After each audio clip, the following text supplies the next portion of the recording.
Hey everybody, I'm back in New York for a stopover, checking on my kids and my dogs, and just rest up a bit. I was pretty exhausted by the 3 months in the West.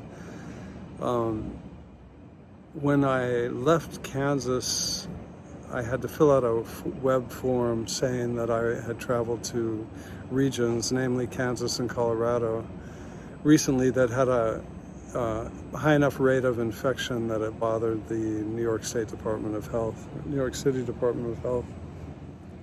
So when I landed, they checked to see that I had filled that out, but they didn't say anything to me. The person at the gate, he was busy waving everyone through, and they gave me no literature, nothing. So I just headed home. I mean, I wasn't worried because I have the antibodies, and then I went and got a test.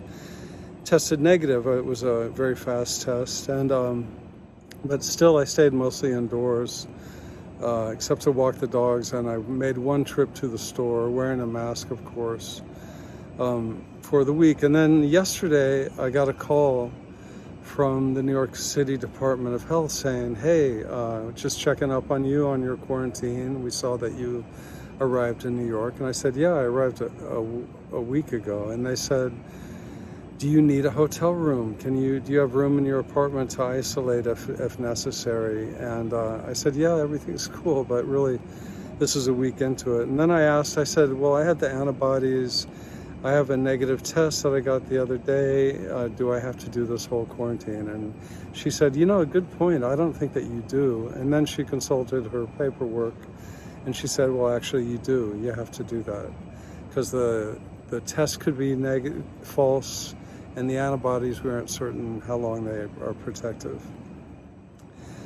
True to the first, less true to the former, but I'm fine with it. I don't want to go against the New York City Department of Health, especially because I found a useful loophole. As a member of the media, I am an essential worker, and so I only have to quarantine for a week. And basically not even quarantine heavily. I'm not supposed to go out into crowds and stuff like that. Nonetheless, good citizen, trying to be a good citizen, I'm quarantining for a few more days, probably 12 days total. I'm not sick. I don't feel any worry about that.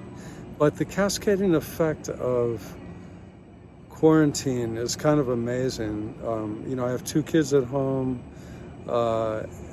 They have things that they need to do, work, friends, and whatever. And you have this whole, these tentacles of potential infection go out. And you try to figure that all out. And it's very, very, very complicated. And it kind of put me in a tizzy yesterday. But I'm glad for the bureaucratic loophole, that's for sure. I don't know if that's a great way to look at the virus, but that's it. We live our lives.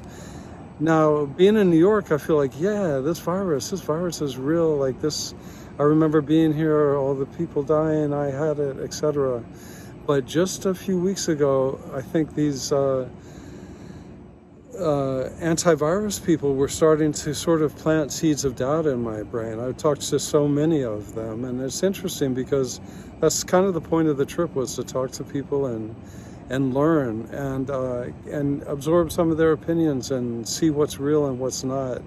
So I've ended up doing more research since I got back, and I still definitely believe in the virus and the danger of the virus, and I think the mask issue is complex, but I don't see any problem with wearing a mask, so why not go ahead and wear it? And that's it. So I'm in New York. I'm going to be quarantined for a few more days, and then I'm going to head back out on the road soon, going down south into Florida to do more interviews, more reporting, more storytelling, and share it all with you. I really, really enjoy this. Meanwhile, I'll be doing it from my rooftop and from my office until I'm cleared to go out on the streets of New York and report.